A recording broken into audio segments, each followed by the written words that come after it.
So we have some breaking news that I want to get to in today's video because this is extremely important. For the past 2 months, we have been waiting to find out what the 12 railroad unions have decided. Will they vote to ratify the labor agreement that was partially negotiated by President Biden's committee? Or would they vote to reject the deal, which would likely put the railroads on a path towards a strike?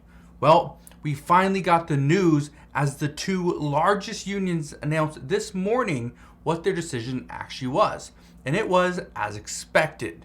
What we know is that the SMART TD, which represents about 36,000 employees, they voted to reject the deal and potentially go on strike as early as December 9th.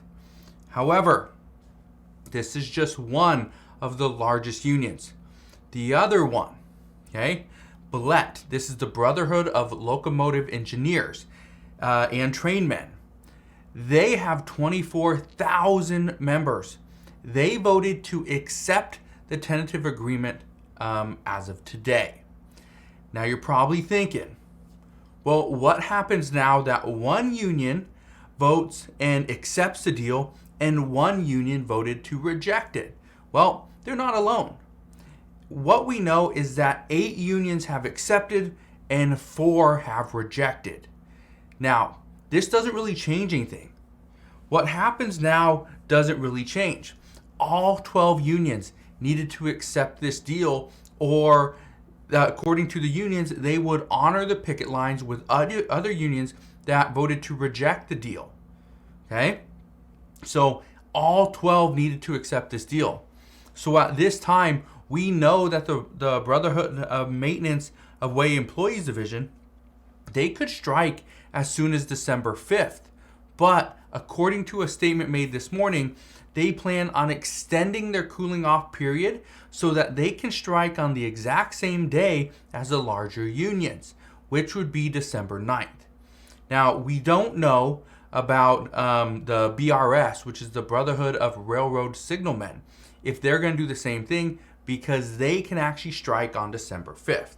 So that's something that we need to look out for, because as of December 5th, if there is a strike, well, that could mean we see issues in parts of the economy, but not others yet. The others might come on December 9th, right?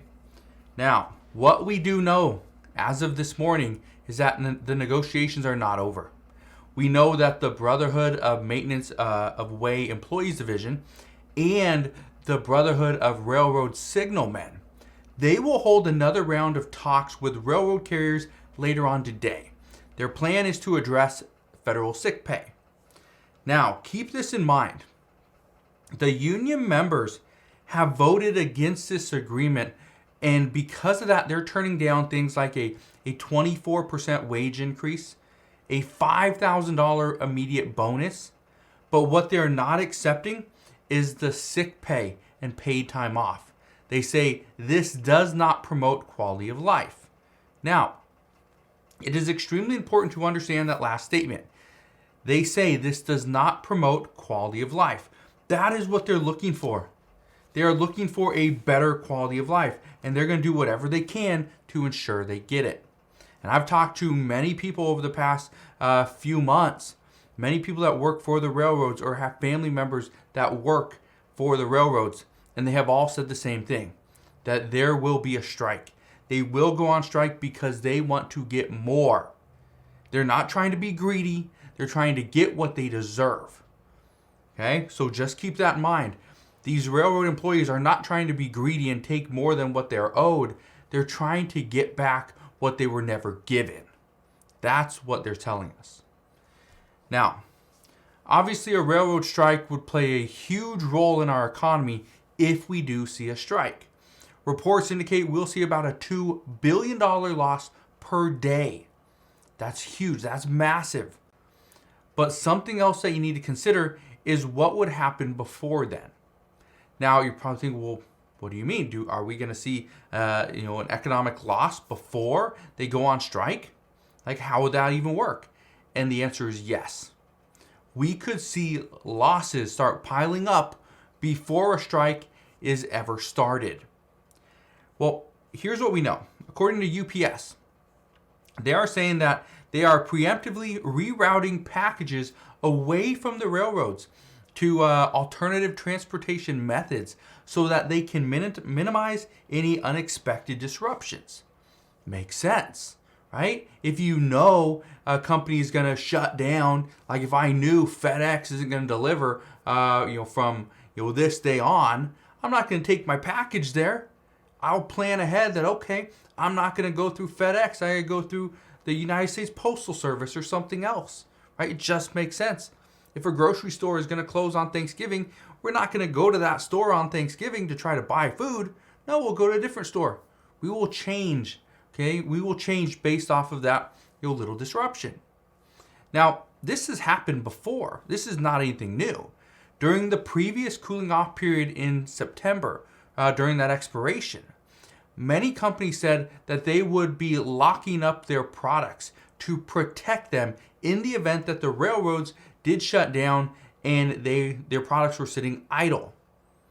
And we've seen this before, and you've probably seen in California, in LA, that the railroads at certain trains have been pretty much jacked, and they've been the products have been taken, and people are stealing like $17 million worth of product. That's crazy. And these are trains that are slowly moving, or they sit idle for just a short amount of time and then people rob them. That's exactly what we could see here. And this is why we saw even fertilizer get locked up. Fertilizers is very important. It's a big, big commodity. We saw coal get put away. Car dealerships weren't getting their shipments. Even grain, corn, fuel. It was sitting idle on the rails, in yards, rail yards, being locked up and watched. That's what's crazy about this is this would happen. This would happen early. It's not something that's going to happen on December 5th and on. It could actually start much sooner. Now, this potential railroad strike would be devastating to the U.S. economy. We know this, $2 billion as a loss per day. But here's something you may not know. According to the American Chemistry Council, they represent companies like Dow, DuPont, 3M, BP, Exxon, companies like that. They say a strike would impact about $2.8 billion in chemical cargo each week. Each week, $2.8 billion. Okay. They also say this would likely lead to a GDP decline, which I think we can all agree that would happen. But here's the shocking part, is this would also increase inflation. You're probably wondering, well, why would this increase inflation? Well, when we're not getting products and there's a shortage of products, again, gotta consider supply and demand. When supply is down, but demand is still very high, guess what? Prices go up. We need demand to drop and supply to increase, then the prices will go down. But that wouldn't be the case here. And I said this last week, a railroad strike would push the economy into recession. And this would be a welcome sign for the Federal Reserve because that's what they want. They want the American people to stop spending money. And if we see a GDP decline, well, that means we aren't spending money like we used to. But the problem is that this would also create additional inflation in the short term.